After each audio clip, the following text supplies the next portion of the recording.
Desai speed news मध्ये आपल्या सगळ्यांचं स्वागत। सुरुवात करणार आहोत वेगवान घडामोडींना। दिल्लीमध्ये सत्ता स्थापनेच्या घडामोडींना वेग आलाय। सत्ता स्थापनेसाठी आघाडीच्या मॅरेथॉन बैठका सुरू आहेत। 3 तासांच्या चर्चेनंतर पुन्हा काँग्रेस राष्ट्रवादीची बैठक सुरू आहे। सोनियांशी चर्चेनंतर काँग्रेस नेते पुन्हा राष्ट्रवादीकडे चर्चेसाठी गेलेत। महाशिव आघाडीनं अडीच वर्ष मुख्यमंत्रीपदाचा फॉर्म्युला ठरल्याची माहिती सूत्रांनी दिली आहे। तसंच आधी शिवसेनेचा मग राष्ट्रवादीचा मुख्यमंत्री असं सूत्र अंमलात येण्याची शक्यता आहे, तर काँग्रेसचा उपमुख्यमंत्री असेल अशी शक्यता आहे। सत्ता वाटपाचा 16, 15, 12 असा फॉर्म्युला ठरल्याची माहिती सूत्रांनी दिली आहे। शिवसेनेसोबत सरकार बनवण्यासाठी तत्वतः मंजुरी मिळाल्याची माहिती सूत्रांनी दिली आहे। राज्यात सत्ता स्थापनेच्या तिढ्यावर नवी दिल्लीमध्ये शरद पवारांच्या निवासस्थानी काँग्रेस राष्ट्रवादीची बैठक पार पडली। महाराष्ट्रात स्थिर सरकार आणण्यासाठी आघाडीचे प्रयत्न सुरू असल्याची प्रतिक्रिया आघाडीच्या नेत्यांनी बैठकीनंतर दिली। पवारांच्या निवासस्थानी जवळपास 3 तास आघाडीची खलबत रंगली। मात्र सरकार स्थापनेच्या अंतिम निर्णयावर येण्यासाठी अजून काही दिवस चर्चा करावी लागणार असल्याचं आघाडीच्या नेत्यांनी स्पष्ट केलं। महाराष्ट्रातील 21 दिवसांपासूनचं अस्थिर सरकार संपवण्याचे प्रयत्न सुरू असल्याचं काँग्रेस नेते पृथ्वीराज चव्हाणांनी सांगितलंय। पर्यायी सरकार लवकरात लवकर येण्याचे प्रयत्न सुरू असल्याचंही चव्हाण म्हणाले। दरम्यान उद्या देखील आघाडीच्या बैठका होणार असून लवकरात लवकर निर्णय होणार असल्याची माहिती पृथ्वीराज चव्हाणांनी दिली आहे। राज्यात सत्ता स्थापनेसाठी प्रयत्न सुरू असल्याचं नवाब मलिकांनी म्हटलंय। तिन्ही पक्ष सोबत आल्याशिवाय सरकार स्थापन होणार नसल्याचंही यावेळेला त्यांनी सांगितलंय। पर्यायी सरकार बनवण्यावर चर्चा झाल्याचीही माहिती मलिकांनी दिली आहे। तर तिकडे संजय राऊतांनी शिवसेनेचाच मुख्यमंत्री होणार असल्याचा पुनरुच्चार केलाय। लवकरच उद्धव ठाकरे सत्ता स्थापनेविषयी गोड बातमी देणार असून पेढ्यांची ऑर्डरही दिल्याचं सूचक वक्तव्य त्यांनी केलंय।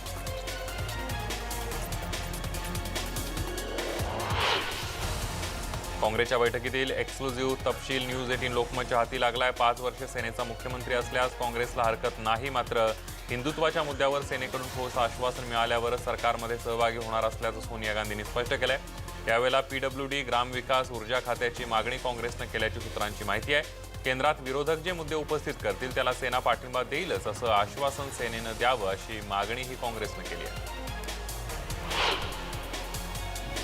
संसद भवनातील काँग्रेस कार्यालयामध्ये बैठक होणार आहे। दिल्ली काँग्रेस पक्षाच्या वतीनं संसदीय पक्षाची उद्या सकाळी 10 वाजता बैठक होईल। संसद भवनातील काँग्रेस कार्यालयामध्ये या बैठकीकडे सगळ्यांचं लक्ष लागलंय। दिल्ली काँग्रेसच्या वतीनं राज्यातील परिस्थितीविषयी निर्णय घेण्याकरिता एक समिती स्थापन करण्यात आली आहे। समितीमध्ये 3 सदस्य असतील। समितीच्या नावाची लवकरच घोषणा होईल। राष्ट्रवादी काँग्रेस पक्षाचे नेते शरद पवार यांनी पंतप्रधान नरेंद्र मोदी यांची संसद भवनामध्ये भेट घेतली आहे। राज्यातील ओला दुष्काळासंदर्भात या बैठकीमध्ये चर्चा झाल्याची माहिती आहे। शरद पवारांनी या संदर्भातील निवेदन सुद्धा मोदींना दिले। जवळपास 45 मिनिटं दोन्ही नेत्यांमध्ये चर्चा झाली। पवार आणि मोदींच्या भेटीवर संजय राऊतांनी प्रतिक्रिया दिली आहे। पवार शेतकऱ्यांच्या प्रश्नांसंदर्भात पंतप्रधान मोदींची भेट घेतल्याचं त्यांनी सांगितलं। त्यांच्या भेटीबद्दल काही काळबेरं मनात आणण्याचं कारण नसल्याचंही राऊत म्हणाले। दरम्यान दिल्लीत पंतप्रधान नरेंद्र मोदींच्या भेटीपूर्वी राष्ट्रवादी काँग्रेसचे अध्यक्ष शरद पवार आणि शिवसेना नेते संजय राऊतांची भेट घेतली। दोन्ही नेत्यांमध्ये 15 मिनिटांपेक्षा जास्त वेळ चर्चा झाल्याची माहिती मिळाली। संसद परिसरामध्ये या दोन्ही नेत्यांची भेट झाली। पंतप्रधान मोदींच्या भेटीपूर्वी या दोन्ही नेत्यांनी भेट घेतल्याचं विशेष म्हणावं लागेल।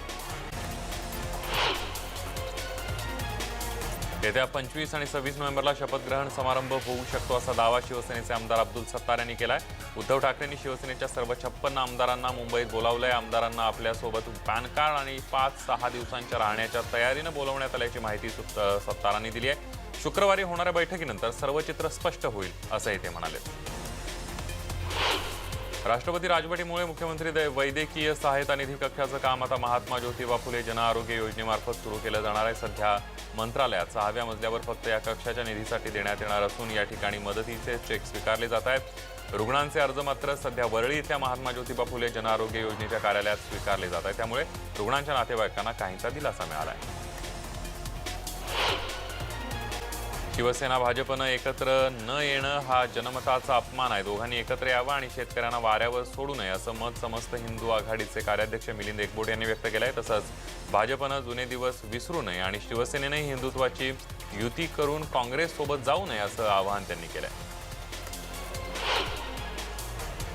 नाशिक महापालिकेमध्ये भाजपला कोंडीत पकडण्यासाठी शिवसेना, काँग्रेस आणि राष्ट्रवादीनं एकत्रित मोड बांधली आहे। भाजपचे बंडखोर नगरसेवक कमलेश बोडके यांनी शिवसेनेच्या नेत्यांसोबत येऊन उपमहापौर पदासाठी अर्ज दाखल केला। यामुळे मोठी खळबळ उडाली आहे। तर शिवसेनेला शह देण्यासाठी भाजप आणि मनसे एकत्रित आली आहे। महापौर पदासाठी 11 तर उपमहापौर पदासाठी 10 उमेदवारी अर्ज दाखल झाले। सांगलीमध्ये ऊस दरावरून पुन्हा एकदा स्वाभिमानी शेतकरी संघटना आक्रमक झाल्याचं पाहायला मिळतंय। स्वाभिमानी शेतकरी संघटनेनं पलूस अंकलखोप इथं ऊस वाहतूक करणारी 40 वाहनं रोखून धरली होती आणि यावेळेला ऊस वाहतूकदार आणि स्वाभिमानीच्या कार्यकर्त्यांमध्ये वादावादी झाली। यानंतर दराचा प्रश्न सुटल्याशिवाय ऊस वाहतूक करणार नसल्याचं वाहतूकदारांनी स्पष्ट केलंय। देशातली सर्वात श्रीमंत महापालिका म्हणून ओळख असलेल्या मुंबई महापालिकेनं महिलांचे कोट्यवधी रुपये थकवल्याची धक्कादायक बाब समोर आली आहे। महापालिकेतील शाळांना माध्यान्ह भोजन पुरवणाऱ्या तब्बल 254 महिला बचत गटांचे 54 कोटी रुपये पालिकेनं दिलेले नाही आहेत आणि त्यामुळे या महिलांनी आज पालिकेच्या शिक्षण कार्यालयासमोर आंदोलन केलं। या महिला मुंबई बँकेच्या खातेधारक असल्यानं बँकेचे अध्यक्ष प्रवीण दरेकर यांनी मध्यस्थी केली। मुंबई महापालिका शाळेत पोषण आहार पुरवणाऱ्या महिलांची थकीत बिलं तत्काळ मिळावी यासाठी आज निदर्शनं करण्यात आली। करिरोड इथल्या BMC शिक्षण अधिकारी कार्यालयावर सहकारी संस्था बचत गटातील महिलांनी निदर्शनं केली। मुंबईतील 254 महिला सहकारी संस्था बचत गटातील महिलांचे एकूण 2.5 कोटी रुपयांची बिलं थकवण्यात आली आहेत। कांद्याचे भाव गगनाला भिडलेले असून नागरिकांच्या डोळ्यामध्ये पाणी येण्यास सुरुवात झाली आहे। या महागाईनं होरपळलेल्या चोरट्यांनीही आता किमती वस्तूंऐवजी ठाणे भाजी मार्केटमध्ये कांदे बटाट्याच्या चोरीवरही भर दिल्याचं निदर्शनास आलं। याबाबत ठाणे नगर पोलीस ठाण्यामध्ये तोंडी तक्रार नोंदवली जात आहे। त्यानुसार पोलिसांनी गस्त वाढवल्यानं त्यांच्या सापळ्यामध्ये कांद्याची 60 किलो वजनाची गोणी चोरून नेणारी टोळी गजाआड झाली आहे। घरकाम करणाऱ्या महिलेनं त्याच घरातील 11,50,000 रुपये किमतीच्या दागिन्यांची चोरी केल्याची घटना उघडकीला आलेली आहे। या प्रकरणी नौपाडा पोलीस ठाण्यामध्ये गुन्हा दाखल करण्यात आला असून संबंधित घरकाम करणाऱ्या महिलेला अटक करण्यात आली आहे। या दागिन्यांची किंमत 13,79,000 इतकी होती। या प्रकरणी नौपाडा पोलिसांनी घरकाम करणारी महिला दीपाली सुखदरेला अटक केली असून तिच्याकडून 33 तोळे सोन्याचे दागिने हस्तगत करण्यात आले। विरार पूर्वेकडील खार्डी रेती बंदरावर छापा टाकून करोडो रुपयांचा मुद्देमाल जप्त करून 3 जणांना अटक करण्यात आली। या प्रकरणी विरार पोलीस ठाण्यामध्ये गुन्हा दाखल केला असून पुढील तपास सुरू आहे। विरारमधील खार्डी बंदरामध्ये अवैध रेती उत्खनन होत असताना पालघर अधीक्षक गौरव सिंग यांनी अचानक धाड टाकल्यानं वाळू माफियांचे धाबे दणाणले। डेंग्यू अवघ्या 2 दिवसांमध्ये बरा होईल अशी परिणामकारक लस बनवणं सुरू आहे आणि या बाबतीमध्ये संशोधन सुरू आहे अशी माहिती सिरम इन्स्टिट्यूट या आरोग्य आणि लसीकरण क्षेत्रामध्ये अग्रेसर कंपनीचे चेअरमन सायरस पुनावाला यांनी न्यूज 18 लोकमतला दिली आहे। पुनावाला यांना नुकताच दिल्लीमध्ये बिल गेट्स यांच्या हस्ते जीवन गौरव पुरस्कार देऊन सन्मानित करण्यात आला। रत्नागिरीमध्ये मंगळवारी येणारं डिझेल आलं नसल्यानं इथल्या एसटी बस सेवा ठप्प झाली होती। विशेष म्हणजे शहरी भागांमध्ये याचा मोठा परिणाम जाणवला।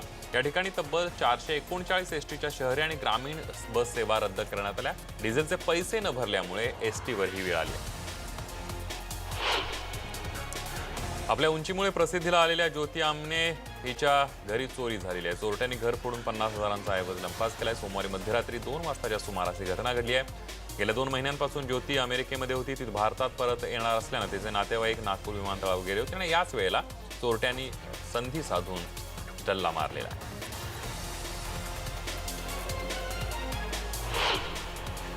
भिवंडी गुन्हे शाखेनं ठाणे शहर आयुक्तालय परिसरामध्ये घडलेल्या तब्बल 38 गुन्ह्यांची उकल केली आहे। यामधून 698 ग्राम वजनाचे सोन्याचे दागिने, मोटरसायकल, मोबाईल टॉवर, बॅटरी अशा चोऱ्यांमधील गुन्ह्यांची उकल करण्यामध्ये यश मिळवलं। यामधून 21,97,500 रुपयांचा मुद्देमाल जप्त करण्यात आला। दहिवली गावामध्ये राहणाऱ्या समीर देशमुख या तरुणानं नाविन्यपूर्ण उपक्रम सुरू केलाय। दहिवली गावातील जिल्हा परिषद शाळेमध्ये त्याने ही शिक्षणाची भिंत उभारली आहे। ज्या गरीब आणि गरजू विद्यार्थ्यांना शैक्षणिक साहित्य विकत घेता येत नाहीये अशा विद्यार्थ्यांना इथे ते साहित्य उपलब्ध होते। यासाठी समीरने शाळेच्या वरांड्यात विद्यार्थ्यांसाठी दप्तर, पेन, पेन्सिल, वही असं शैक्षणिक साहित्य ठेवलेलं आहे। भिवंडीतील सरकारी आणि खासगी जमिनींवर अनधिकृत घरं आणि गोदामांवर कारवाई करण्यासाठी आलेल्या प्रशासनाला शेकडो नागरिकांनी रस्त्यावर उतरून विरोध दर्शवलाय। भादवन, पोगाव इथं अनधिकृत घरं बांधकाम तोडण्यासाठी आलेल्या महानगरपालिका प्रशासनाला श्रमजीवी संघटना आणि स्थानिक नागरिकांनी विरोध केलाय। माजी आमदार रुपेश म्हात्रे यांच्या नेतृत्वाखाली आंदोलन सुरू असल्यानं पोलिसांनी म्हात्रेंना अटक केली होती। रेशनिंगच्या दुकानामध्ये रेती सिमेंट मिक्स करून गहू विकत असल्याचं मुलुंडमधल्या एका शिधा वाटप दुकानात समोर आलं। या केंद्रावर असलेल्या सर्वच ग्राहकांना अशा प्रकारचे निकृष्ट दर्जाचे गहू दिले जात असल्याचं नंतर निदर्शनास आलं आणि त्यामुळे ग्राहकांनी थेट मुलुंड शिधा वाटप कार्यालय गाठलं आणि त्या ठिकाणी शिधा वाटप करणाऱ्या अधिकाऱ्याच्या हे निदर्शनास आणून दिले। या प्रकरणी योग्य ती कारवाई केली जाईल असं आश्वासन देण्यात आलं। बदलापूरमधील मानकवली MIDC भागामध्ये आग लागली होती। रासायनिक कंपन्यांनी टाकलेल्या केमिकल वेस्ट प्लास्टिकला ही आग लागली। अग्निशमन दलाने तत्काळ घटनास्थळी धाव घेत आगीवर नियंत्रण मिळवलंय। मुंबईतल्या चेंबूरमधील पंचशील नगरमधल्या पंचशील सोसायटीमध्ये 11 वर्षांच्या मुलीच्या डोक्यावर इमारतीच्या सिमेंटचा ठोकळा पडल्याने ती गंभीर जखमी झाली आहे। मात्र KM रुग्णालयात उपचार सुरू असताना तिचा मृत्यू झाला। घटनेला इमारतीचा विकासक जबाबदार असल्याचा नातेवाईकांनी आरोप करत विकासकाला अटक करण्याची मागणी करत पोलीस स्टेशन समोर ठिय्या आंदोलन सुरू केलंय।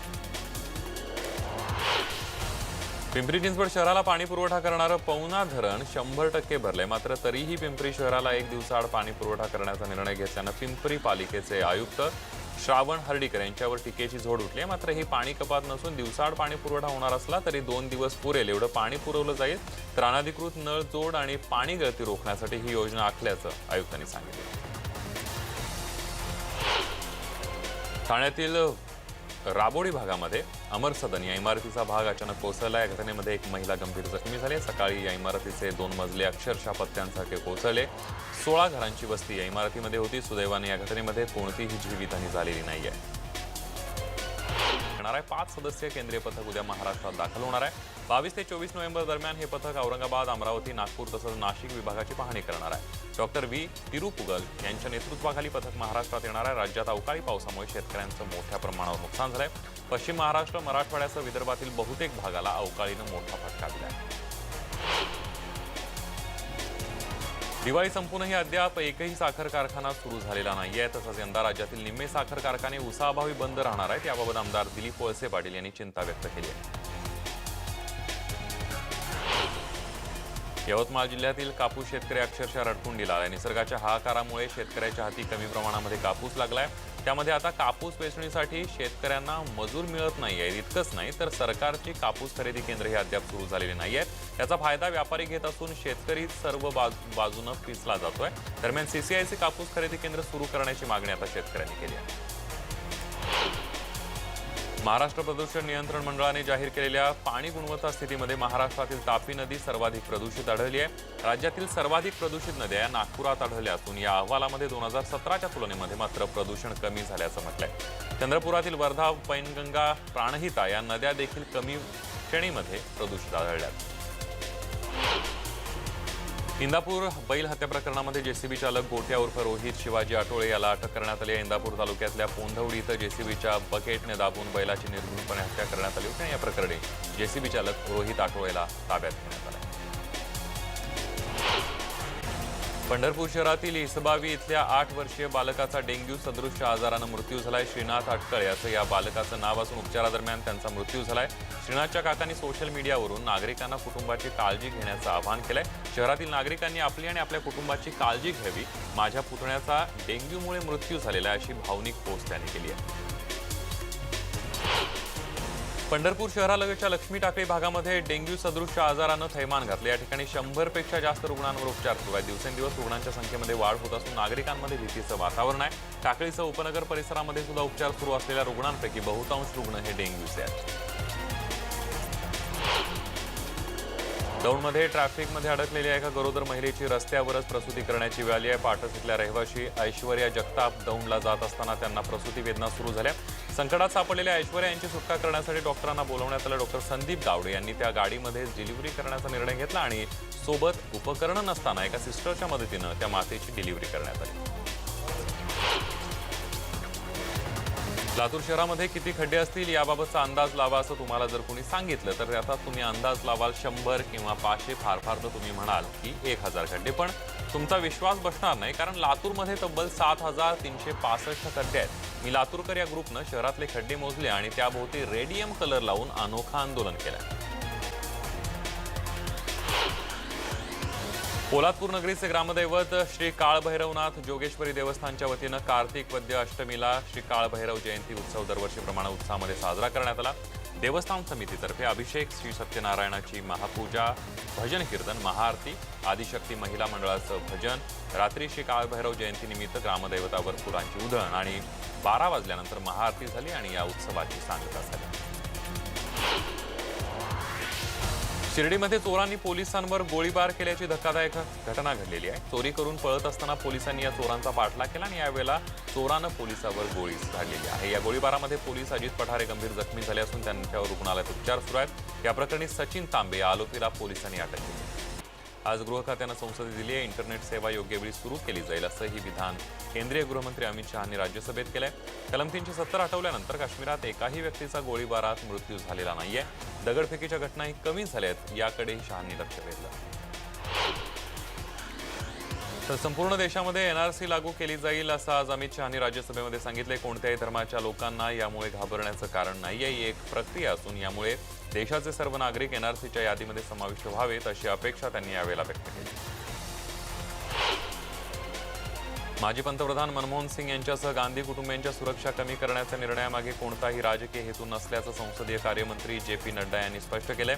जे काही झालं आहे ते नियमानुसारच झालं असल्याचं नड्डा यांनी स्पष्ट केलं।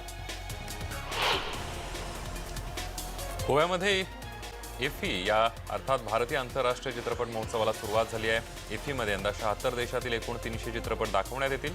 उद्घाटन समारंभामध्ये icon of golden jubilee award हा विशेष पुरस्कार सिनेसृष्टीतील दिग्गज अभिनेते रजनीकांत यांना तर फ्रेंच अभिनेत्री इजाबेल उपर्ट यांना जीवन गौरव पुरस्कारानं सन्मानित करण्यात आलं।